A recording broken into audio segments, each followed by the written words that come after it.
Irmãos, eu não sabia nem como agir com essa história de grande pregador, não sabia nem que cara fazer ali, porque eu não sei se ele estava brincando comigo, provavelmente sim, né? Mas com todo carinho, né, Vanderlei? Queria convidar você a abrir sua Bíblia em Atos 2, de 42 a 47.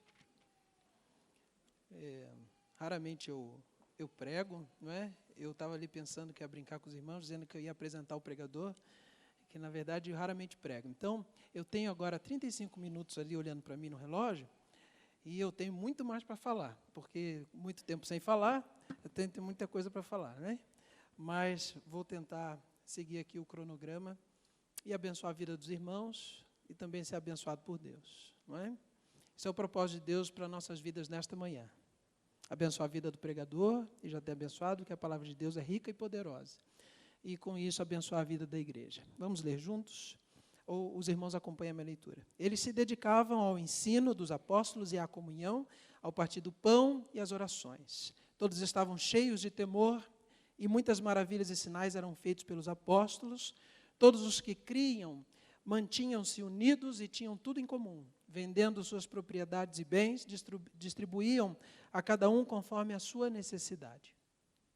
Todos os dias continuavam a reunir-se no pátio do templo, partiam o pão em suas casas e juntos participavam das refeições com alegria e sinceridade de coração, louvando a Deus e tendo a simpatia de todo o povo, e o Senhor lhes acrescentava todos os dias os que iam sendo salvos. Que Deus nos abençoe na explanação da palavra dele e fale aos nossos corações nesta manhã. Amém? Amém. Esse texto da palavra de Deus, bastante conhecido, me fala um pouco sobre o propósito da igreja, da vida da igreja, o propósito final da igreja, até mesmo a respeito do seu destino. Existem alguns propósitos e bênçãos reservados para a igreja de Cristo, que são reservadas a nós, que precisamos conhecer, precisamos vivenciar, precisamos relembrar. A Fernanda, às vezes, me diz que o óbvio deve ser falado várias vezes, não que ela precise falar para mim o óbvio, né? Mas às vezes no dia a dia também, mas às vezes eu estou liderando uma reunião e a esposa é sempre um termômetro muito fiel, porque ela ama o seu marido, né? E ela fala às vezes no carro, Maico, o óbvio precisa ser falado, fala o óbvio para o pessoal, não é? Então, algumas coisas muito claras sobem ou vêm aos nossos olhos à tona para que a gente enxergue a respeito dos propósitos de Deus para a igreja que somos nós. Às vezes a gente pensa que a gente vê um ciclo de acontecimento na igreja, de pessoas virem, terem um encontro com Cristo, aqui ficarem, e a gente enxerga nisso um ciclo acontecendo que parece ser natural, e a gente às vezes vai ficando neste ciclo do conforto e deixa de vivenciar algumas coisas importantes que a igreja precisa rever na sua vida espiritual, na sua vida institucional e na sua vida como igreja, corpo de Cristo. Então, essa entrada de pessoas, batismo, pessoas levantam a mão, a gente muitas vezes se perde nessa dinâmica sem enxergar a profundidade do que Cristo tem reservado para a igreja. Pode dentro das nossas mentes, criar uma sensação de que pelo fato de eu pertencer à igreja, estar no hall de membros, ou mesmo frequentar a igreja, eu já estou ali legitimando algum acontecimento espiritual com Deus. E isso é uma inverdade que precisa ser refletida nesta manhã. Deus tem um propósito firme e profundo com a igreja, que é um propósito de comunhão com Ele, ou consigo. O primeiro propósito de Deus é estreitar a comunhão de Deus com a sua igreja. O que seria a igreja, não é? Então, uma obviedade, muitos irmãos sabem, a igreja vem da palavra eclésia, não é? Que lá no seu sentido original era uma reunião, até muitas vezes política, uma reunião de pessoas para discutir alguma coisa. Depois foi trazido esse termo para a igreja, no que a gente considera como um agrupamento de cristãos ou até de outras denominações. Mas aí existe a igreja do Messias, o Israel de Deus, a igreja do Senhor. A igreja, no seu sentido universal, então, é a reunião de todos os salvos de todos os tempos e épocas. Isso é pergunta de concílio pastoral, não é? Quando a gente faz o seminário e alguma igreja nos chama para ser pastor, nós passamos por um concílio. Uma das perguntas clássicas, o que é a igreja? Então, quem responde já sabe a pergunta e quem está ali para responder já sabe que vem a resposta. Então, já está tudo preparado nesse sentido, porque é uma das perguntas clássicas. E a igreja é a reunião dos salvos em Cristo. Aqueles que já estão no céu continuam sendo igreja, e os salvos em toda a face da terra. Isso é a igreja. Existe então, essa ideia da igreja universal. Outro termo que se usa para a igreja universal, que não é a do reino de Deus, a igreja universal nesse sentido da reunião dos santos, que o Lutero também já chamou de igreja invisível de Deus, aquela que muitas vezes não se pode ver. Existe aquele termo católico, igreja católica. Católica, nesse sentido, é o mesmo sentido universal. Não a apostólica romana, que daí se difere por uma questão institucional. Mas a igreja católica ou igreja universal é essa igreja composta pelos salvos em Cristo. Existe a dimensão da igreja local. Estamos aqui, Igreja Batista do Cajuru. Também importante. Essas dimensões se completam. Não se anulam uma à outra. Elas se completam. Certo? São dois lados de uma mesma moeda. Vou traçar outros conceitos na mensagem que também podem ser vistos nessa analogia de dois lados de uma mesma moeda. Ambas são muito importantes para a nossa vida e são propósitos de Deus para nós. Agora, o propósito final, o principal da igreja é a glorificação de Deus. Se existe um propósito final da igreja, é a glorificação de Deus. Em 1 Pedro 4,11 vai dizer, se alguém fala, faça-o como quem transmite a palavra de Deus. Se alguém serve, faça-o com a força de Deus, com a força que Deus provê, de forma que todas as coisas Deus seja glorificado mediante Jesus Cristo, a quem seja a glória e o poder para todo sempre. Amém? Amém. Então, o propósito de Deus para a igreja é que Deus seja glorificado. Submeter a visão, a nossa visão, a este foco principal da vida cristã, individual e coletiva, é submeter a nossa vida a uma dimensão de saúde espiritual. Submeter as mais íntimas motivações do coração para glorificar a Deus. Amém? Então, a igreja primitiva ela não era imune a problemas. Né? A gente vê esse texto aqui, parece que aquela igreja era perfeita, não é mesmo? Mas se olharmos as cartas de Paulo, as outras igrejas também primitivas, né, também naquela época, nós vemos que onde tem um ajuntamento de pessoas, ali há pessoas pecadoras como nós, que precisam da intervenção de Deus, da palavra de Deus, para alinhar o pensamento, para alinhar o foco, e essa é a dimensão da pregação da palavra, do louvor, do momento de culto coletivo, nesse momento da edificação. Então, eu gostaria de considerar com os irmãos, nesta manhã, alguns propósitos e bênçãos que Deus tem para a igreja. O primeiro propósito, que poderíamos destacar como um propósito de Deus para a igreja, à luz deste texto, o verso 44 e 45. Vão dizer assim, todos os que criam mantinham-se unidos e tinham tudo em comum, vendendo suas propriedades e bens, distribuíam a cada um conforme a sua necessidade. Eu destaco este texto como algo de Deus para nós, que diz do propósito e a bênção da edificação própria do corpo de Cristo. Então, se existe um propósito para a igreja de Cristo, no sentido deste agrupamento de pessoas, deste ajuntamento, deste coletivo, um desses propósitos é a edificação própria da igreja, que vem através das palavras espirituais, do encontro entre um irmão e outro, e também do saciamento das necessidades mais vitais do corpo de Cristo ou dos indivíduos. A igreja tem uma função em si mesma, segundo esse texto, que é a edificação dos seus próprios membros. Esta edificação visa o cumprimento do ministério da igreja e tem uma meta a atingir, o padrão de Cristo. Quando Jesus Cristo encontrava as pessoas pelo caminho, eu comecei o culto desta manhã falando sobre esse aspecto, ele vinha para suprir as necessidades mais vitais das pessoas. Nós fomos educados na nossa vida cristã a nos interessarmos pelas almas. Não é muito comum dizermos as almas, salvar almas. E, na verdade, as pessoas precisam ser salvas nas diversas dimensões da integralidade do seu ser. E essa é uma função da igreja, enxergar as pessoas nas suas necessidades. Um dos principais meios pela igreja pela qual a igreja se edifica, por exemplo, é a instrução e o ensino. Não é mesmo? O papel do pastor Junão, aliás. Gente, o que tem de aviso para dar é uma coisa impressionante. Eu estou aqui, o WhatsApp está chegando. O Junão está lá em Santa Catarina, está pregando e abençoando uma igreja lá e está falando: Maico, avisa lá do CAM, que o CAM precisa de inscritos. E uma das funções da igreja é a edificação do corpo de Cristo através do ensino. Se negligenciarmos essa necessidade de instrução do povo de Deus, tanto do ponto de vista da gestão, ou dos pastores, né, falando de gestão, quanto do ponto de vista de vocês, das pessoas, ou de mim, porque eu também sou ensinado, se negligenciarmos a responsabilidade que temos com o ensino, em aprendermos e vivermos a palavra de Deus, que tipo de igreja seremos? Que tipo de igreja somos, irmãos?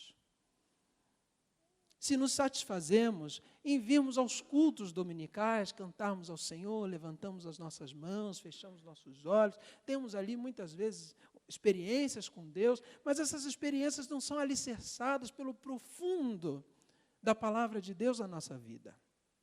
Então, uma das funções do ensino da igreja é a edificação do corpo de Cristo. Essa é uma função e um propósito de Deus para a sua vida. Você é a igreja.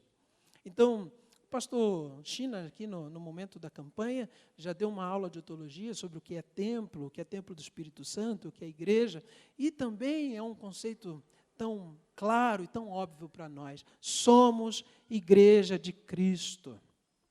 Precisamos nos alicerçar na palavra de Deus. A palavra de Deus é a revelação de Deus para o homem. Eu costumo pensar que quando eu abro a palavra de Deus, eu não tenho contato com letras, não mais. Mas esse texto reflete a revelação pura e perfeita de quem é Deus. É Deus, não é mais letra, é Deus, é a sua revelação da sua vontade, é alegria, é contentamento, é propósito para a vida, para a minha família, para mim, para os meus e para a igreja de Cristo. Nós estamos na era da informação, não é? Dita era digital. Ontem eu fui na casa dos meus pais. E o meu irmão comprou um telefone novo e deu um telefone antigo dele, que seria antigo, mas não é novo, para minha mãe. Então, começou a saga, né? A saga de Facebook, WhatsApp, e-mail, colocar tudo no telefone. E minha mãe, cada vez que alguém mexe no computador dela e tira o automático da senha, ela não sabe mais entrar no Facebook dela. Aí ela liga para mim chorando. Marco, eu não sei mais nada desse computador. Eu tenho que ir lá para ver, resgatar a senha. Às vezes não é possível resgatar a senha, não consigo. E ontem foi a saga. Então, coloca a senha, aí na saída ao elevador, ela falou: mas esse negócio de iPhone, eu acho que eu não sei mexer nesse negócio, é muito difícil. Não é? Estamos na era da informação. A era da informação significa, na prática, para nós, que a gente não tem desculpa mais nenhuma a respeito de conteúdo. Todo mundo tem conteúdo prático e fácil de ser acessado. É ou não é? É verdade ou não é? Fui no meu pai outro dia. Ele tem um poodlezinho, bem bonitinho. E o poodle tem uma alergia no olho. E há tempo que aquele troço não funciona. Tem veterinário aqui hoje? Não, né? Vou falar com liberdade. Aí ele vai em veterinário e ninguém descobre, ninguém dá o remédio certo e nada. Aí eu cheguei outro dia na casa do meu pai e falei: pai, esse olho desse cachorro, pai, tem que cuidar desse olho. Eu falei: Maico, agora eu já sei. Fui no Google, coloquei lá: meu cachorro está com alergia no olho. Já sei o que fazer, eu passo água buricada, passo não sei o quê, agora eu cuido, eu não preciso mais do veterinário. Essa é a ideia dos tempos de hoje. É a era da informação. Ninguém tem desculpa mais. Antigamente, não sou tão antigo assim, eu tenho 35 anos, mas para fazer um trabalho de casa, do colégio, né, um trabalho, né? É esse o nome que fala, né? Trabalho de casa? Estou antigo mesmo. Então, a gente precisava ir na banca comprar revista, a revista não tinha aquele assunto. Aí não sei quem tinha Barça. Aí era a salvação da humanidade. Alguém tinha Enciclopédia Barça. Alguém que não sabe o que é Enciclopédia Barça, levanta a mão. Sem vergonha, levanta a mão. Tem gente que não sabe. Então, a Enciclopédia Barça, às vezes a gente estava em casa tranquilo, batiam lá, Estou vendendo enciclopédia Barça, não é? Então, a gente tinha dificuldade de chegar à informação. Hoje em dia temos informação a rodo, temos muita facilidade. Alguns estudiosos dizem que estamos intoxicados de informação. E muitas vezes a informação que se diz verdadeira é falsa. Então, esse espaço que deveria ser democrático, na verdade não é, porque traz muita informação falsa. Outro aspecto da toxicidade é que nós estamos intoxicados em colocar a nossa mente em descanso, em stand-by. Então, a gente está intoxicado em fazer coisas inúteis nessa rede de informação que é nos colocada. Então, aonde eu quero chegar com esse aspecto desse tempo pós-moderno, da era da informação, da era digital? Nada disso pode substituir o aspecto instrucional da igreja para as nossas vidas. Nada pode substituir. A pregação da palavra de Deus jamais poderia ser substituída por mero conteúdo teológico. Porque quando há pregação e esse movimento no meio da igreja, ele deixa de ser apenas um conteúdo para ser algo vindo do trono de Deus para o coração da igreja, para que ela seja instruída, para que ela seja mantida pela palavra de Deus. Então, a palavra de Deus vai dizer assim, no texto de 1 Coríntios 1, versos 20 e 21, onde está o sábio? Onde está o erudito? Onde está o questionador desta era? Acaso não tornou Deus louca a sabedoria deste mundo? Visto que na sabedoria de Deus o mundo não o conheceu por meio de sabedoria humana, agradou a Deus salvar aqueles que creem por meio da loucura da pregação. É a riqueza da pregação que só se manifesta na igreja de Cristo. Amém? Nada poderá substituir. Nada poderá substituir. Os pastores, os mestres da igreja, como diz a palavra de Deus, fazem esta obra, pregando, ensinando a palavra, edificando os membros do corpo de Cristo. Ensinar e guardar faz parte do processo do discipulado. Ensinar a guardar faz parte do processo de discipulado. Então, a pessoa tem uma experiência com Cristo, verdadeira que seja, e ela precisa agora ser discipulada para que seja ensinada a guardar. O que é guardar? Alguém sabe o que é guardar? Guardar pode ser a mesma coisa que cuidar, né? Ensinar a cuidar daquilo que ele está sendo, tomado pela palavra de Deus. Ensinar a guardar é missão do corpo de Cristo, é discipulado. Quantas pessoas você está discipulando neste momento? Você não precisa falar, mas você precisa fazer uma reflexão. Não é possível que você seja um crente em Jesus. Jesus é a pessoa ou o seu Deus, a quem você reputa maior valor e dignidade, e Ele te dá um mandamento para que você seja um discípulo e um discipulador. E você não faz nada em relação a isso. Não tem alguma coisa errada, irmãos? Vamos pensar aqui. Tem alguma coisa errada, não é? Eu posso dar os mais diversos tipos de explicações a respeito do meu tempo, a respeito do que for, da dificuldade de se relacionar, mas não há desculpas, irmãos. Não há desculpas. Ou entramos no foco e no propósito de Deus para a minha vida, e eu sou igreja, então se a partir de mim vai se manifestando no coletivo, ou vivemos um teatro.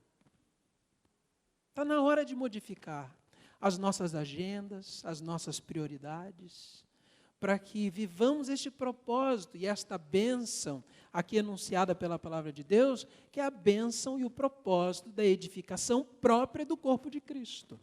Ou você acha que só você precisa receber? Não é? Às vezes eu atendo em gabinete, pastor, eu não me sinto integrado à igreja, porque eu vejo fulano. E que tal você fazer alguma coisa? Qual foi a última vez que você ligou para alguém na sua casa, para tomar um café, para que haja edificação do corpo de Cristo? Que tal a gente se posicionar como protagonistas neste processo de edificar o corpo de Cristo, e não tão somente receber a edificação? Está na hora de levantarmos dos nossos bancos.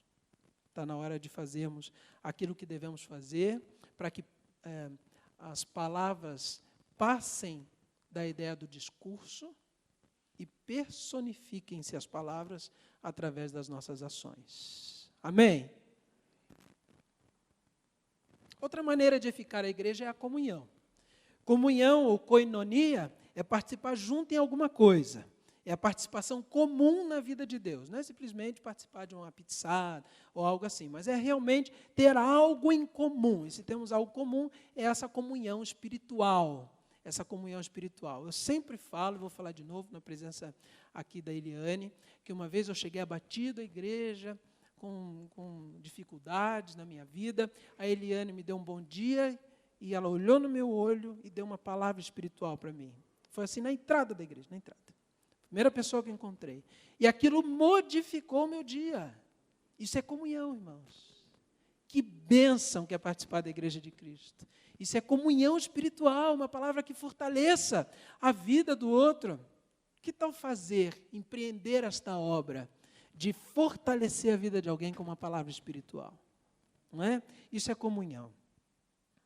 João 1, de 3 a 7, nós lhe proclamamos o que vimos e ouvimos para que vocês também tenham comunhão conosco. Nossa comunhão é com o Pai e com seu Filho Jesus Cristo. Escrevemos estas coisas, é 1 João, tá, irmãos? É a carta de 1 João. Escrevemos estas coisas para que a nossa alegria seja completa. Esta é a mensagem que dele ouvimos e transmitimos a vocês. Deus é luz e nele não há treva alguma. Se afirmamos que temos comunhão com Ele, mas andamos nas trevas, mentimos e não praticamos a verdade. Se, porém, andamos na luz como Ele está na luz, temos comunhão uns com os outros. E o sangue de Jesus, seu Filho, nos purifica de todo pecado. Compreende a importância da comunhão? Porque ela sinaliza alguma coisa. Sinaliza que eu estou em paz com Deus, e se eu ando na luz, eu tenho comunhão com os irmãos. Ao mesmo tempo que ela sinaliza, ela fortalece para que essa realidade se autoalimente ou retroalimente. Que bênção! É a bênção da comunhão. Outra forma, não é, de comunhão é o amor abnegado. O que é o amor abnegado? Não tem nada a ver com abnego. É abnegado. Né? O amor abnegado é aquele que faz com desprendimento. Você não espera nada em troca. É um amor abnegado.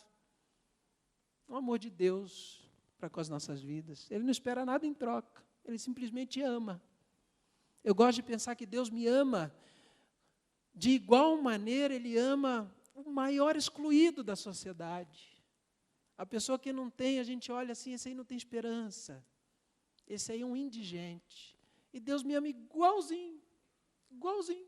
Não tem diferença de amor. Porque é um amor abnegado. Um amor de uma mãe que acorda de madrugada, quantas vezes for necessário, viu, Fê? Não chama o pai. E cuida do filho. Brincadeira, tá? Vou prazer em cuidar do Miguel.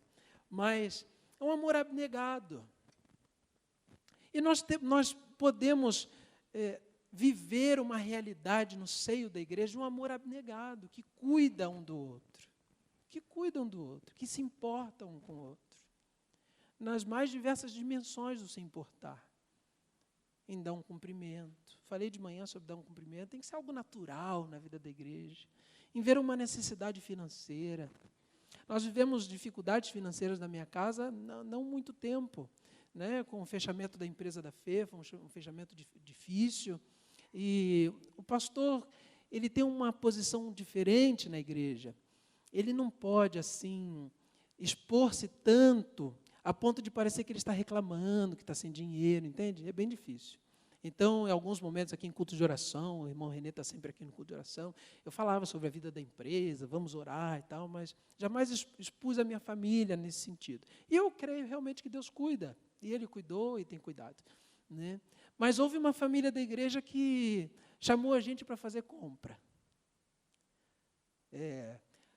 A minha feia, vamos fazer, eu preciso de uma orientações, você é nutricionista e tal, a gente vai fazer compra. E a gente chegou lá e, na verdade, não era nada daquilo. Era para ele fazer compra para nós. Isso há pouco tempo, às vezes a igreja nem sabe. Isso é um amor abnegado. É um amor que não está pedindo nada. Não é? Temos história aqui de gente que teve sua casa construída pela igreja. Não é? Isso aí não está... Não é história de Facebook, não, irmãos. Não é? É a história da nossa igreja. Eu não pedi permissão para falar o nome, mas é verdade. A célula se une, a igreja se une. Isso é algo bíblico. Isso é uma dimensão bíblica. Já vou achar o texto aqui. Romanos 15. Olha lá, Romanos 15. Às vezes eu prego aqui e as pessoas, que livro que você disse, que livro? Marca a palavra de Deus também. Romanos 15, 25, 26 vai dizer assim: agora, porém, estou de partida para Jerusalém, a serviço dos santos. Então, Paulo ia para Jerusalém. Pois a Macedônia e a Acaia tiveram a alegria de contribuir para os pobres dentre os santos de Jerusalém. Então ele ia para Jerusalém e lá tinham pessoas pobres que necessitavam de ajuda dos irmãos, e Macedônia e Acaia se juntaram, fizeram ali uma vaquinha, uma oferta do povo de Deus para ajudar aquelas pessoas. Que coisa rica, irmãos. Não há maçonaria que faça isso. Não com as mesmas motivações. De um amor abnegado, que foi derramado nos nossos corações pelo Espírito Santo de Deus. Amém? Glória a Deus. A hospitalidade, não é? A hospitalidade, nós vamos receber o atoto aí. Nós não tivemos dificuldade nenhuma da outra vez em relação à hospitalidade, mas é uma realidade que precisamos pensar. A sua casa está aberta para receber alguém? Lá em casa a gente gosta muito de receber, e talvez isso seja fruto das nossas casas de origem, a casa da feira, a casa dos meus pais também. E minha mãe e meu pai, sempre quando chegam visita, eles dão a cama deles, sempre, e vão para qualquer outro lugar. Às vezes vai para o quarto dos filhos, ou vão para a sala, mas a cama deles é da visita. Isso é algo muito forte na minha casa. Eu acho muito bonito, eu aprendi com eles. E a hospitalidade é um princípio bíblico. Você vai ver lá em Hebreus 13:2, eu não vou ler. O encorajamento mútuo, foi isso que eu recebi da Eliane naquele dia, Hebreus 10:25. A oração uns pelos outros, não vou nem falar, né?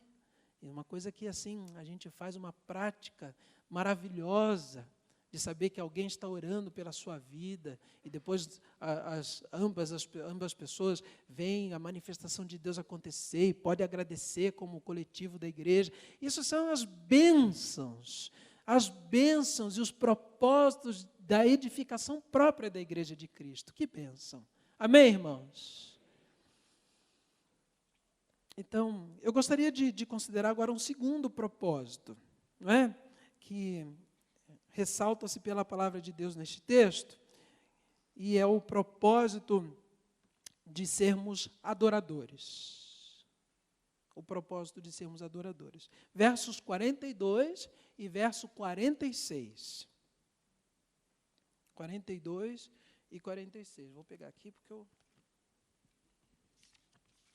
não assinalei ele. Então, eles se dedicavam ao ensino dos apóstolos e à comunhão, ao partir do pão e às orações.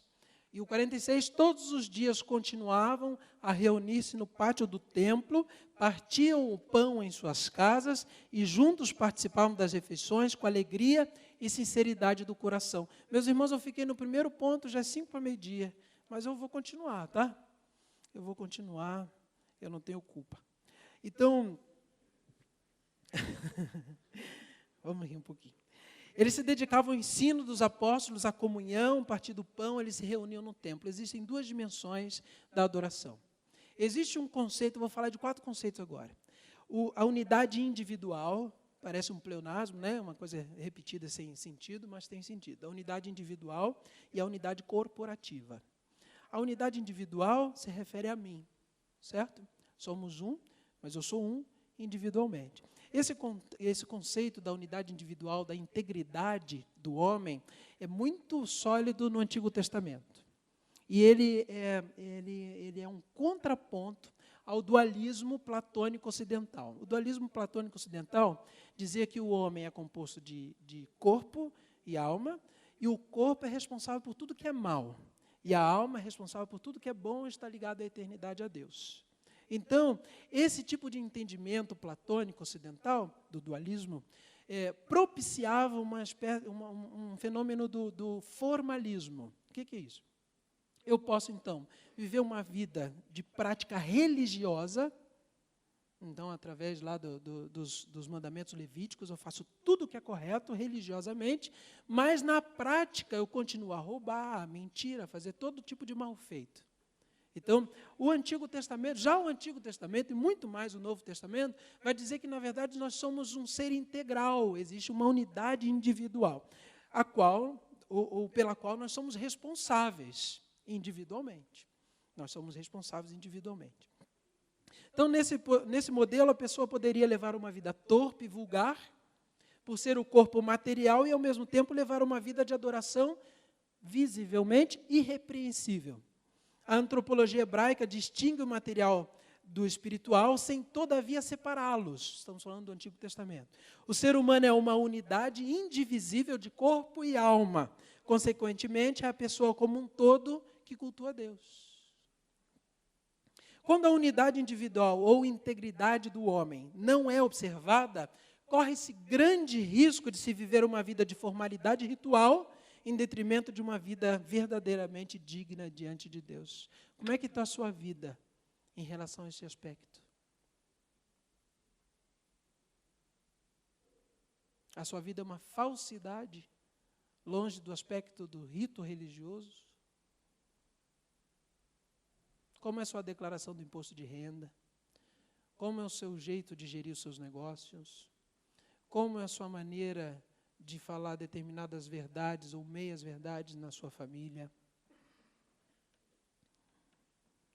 Os profetas da antiga aliança atacaram duramente esta realidade, esse formalismo. Né? Lá em Amós, o pastor Junão que pregou outro dia, né, sobre Amós, o profeta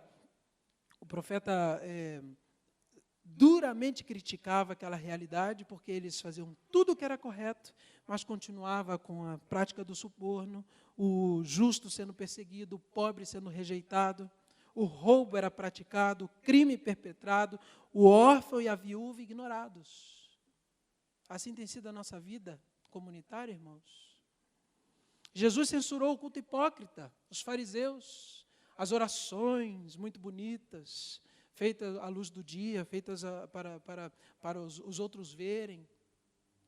Chamou-os de sepulcros caiados, muito bonitos por fora, mas tomados de ossos por dentro, de morte, cheiravam mal.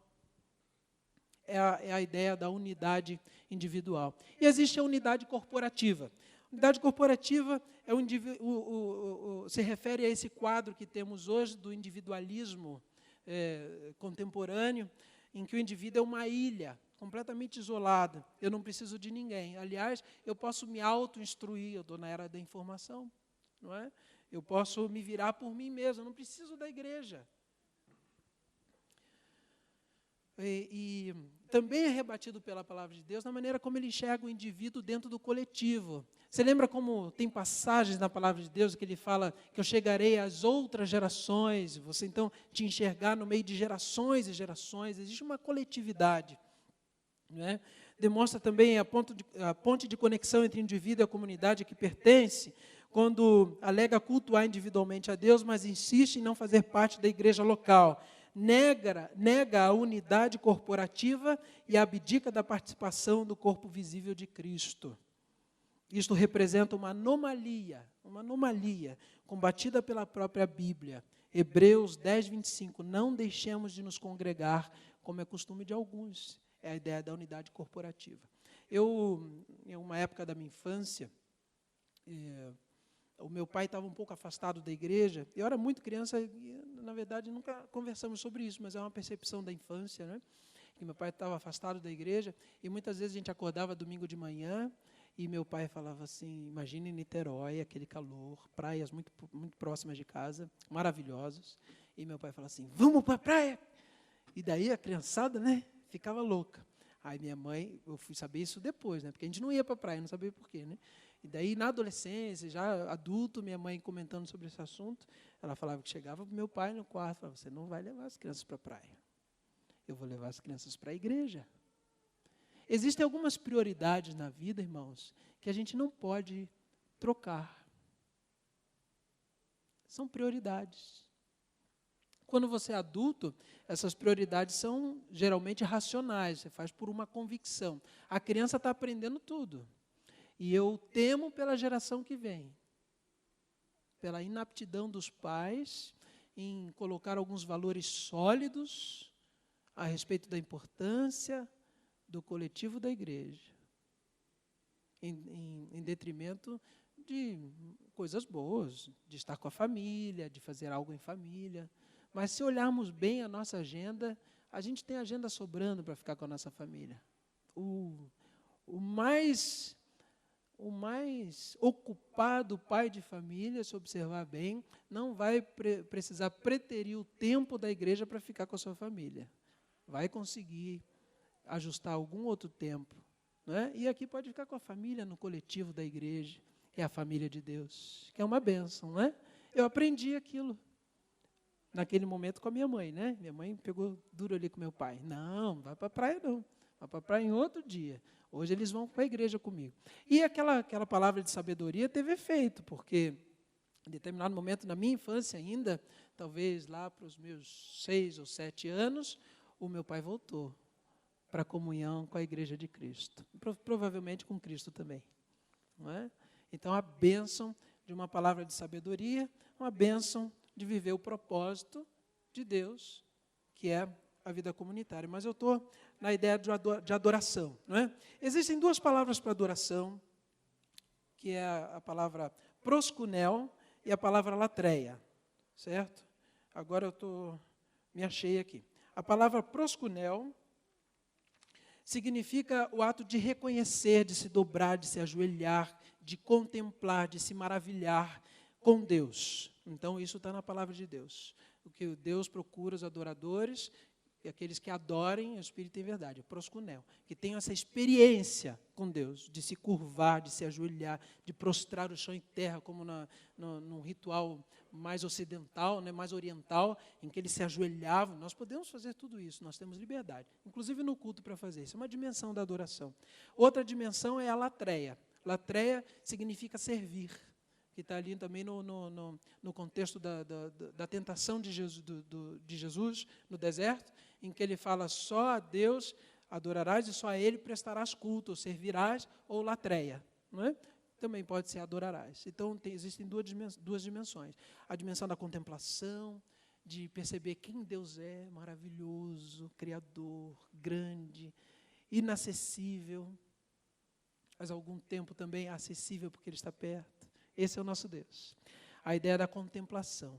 E a ideia também do servir, de fazer alguma coisa em função de, que é um culto, por exemplo. Nós estamos aqui servindo. É cuidar de um carro lá embaixo. É tocar um instrumento aqui em cima.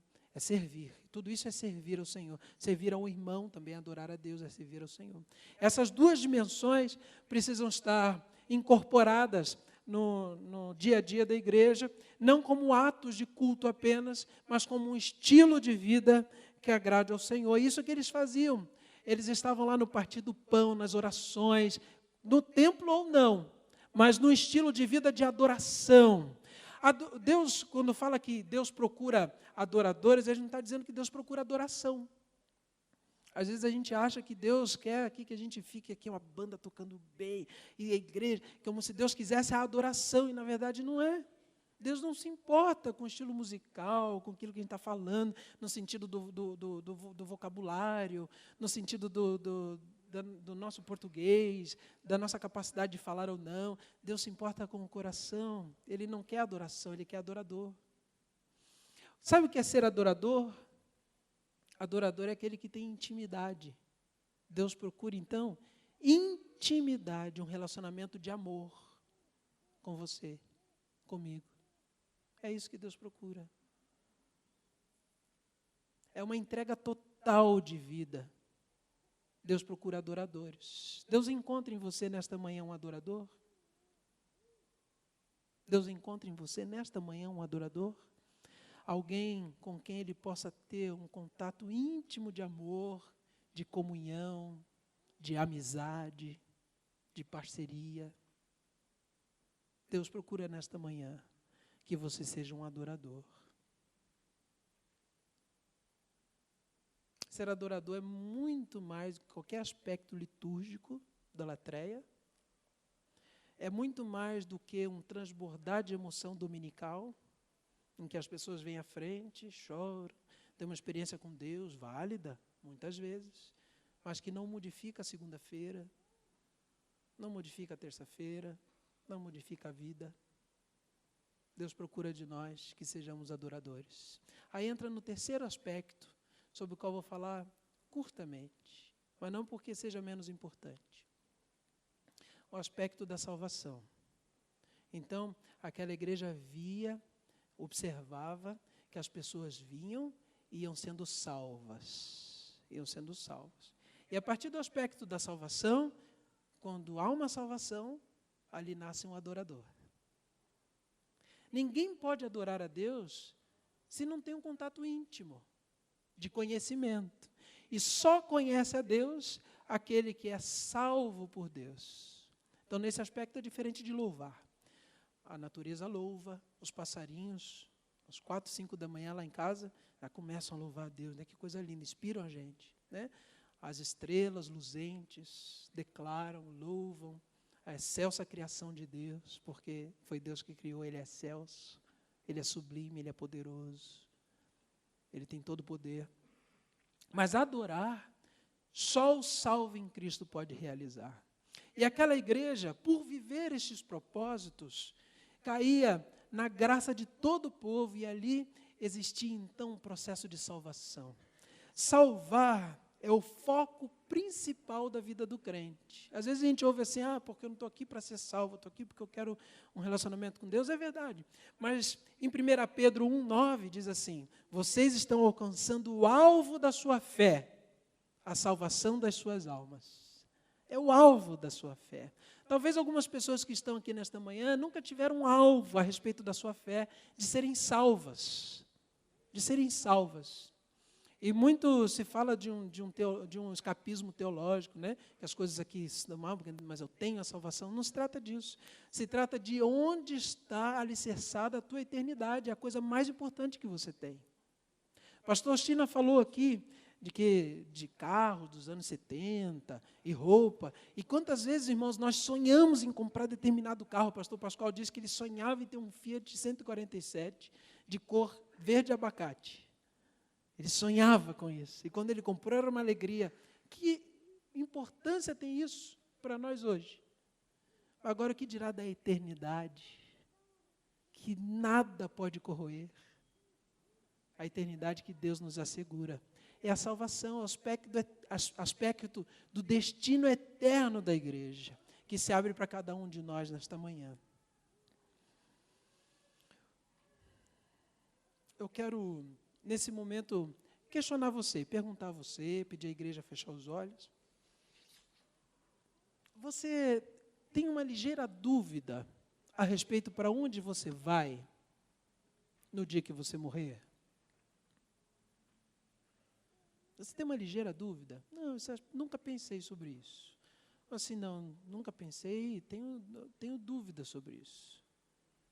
Então, o que eu estou falando aqui não é uma realidade que eu, Maico, esteja dizendo, mas naquele aspecto do poder da pregação, que é loucura para os homens, mas é o poder de Deus na cruz, ele vai dizer assim, existe um dia em que você pode confessar com a sua boca que Jesus Cristo é o Senhor, e só nesse dia em que você confesse com a sua boca, mas que isso seja fruto do entendimento profundo do seu coração, só neste dia você pode se considerar salvo. É muito diferente de você falar, não, mas um dia eu fui batizado em determinada igreja, quando criança ou não. Um dia meus pais me levaram a determinado lugar. É diferente. Quando Jesus veio à Terra, ele falava assim, arrependei-vos e convertei-vos. Ele não fala, venha para a minha religião, e também não é isso que eu estou falando. Mas arrependei-vos e convertei-vos. Há algo do qual você precisa se arrepender. E há algo na sua vida que precisa mudar. Isso se chama conversão. Então, isso é um propósito de Jesus, não sou eu que estou inventando. E na palavra de Deus vai dizer assim, contudo aos que receberam, falando de Jesus, aos que creram em seu nome, deu-lhes o direito de se tornarem filhos de Deus.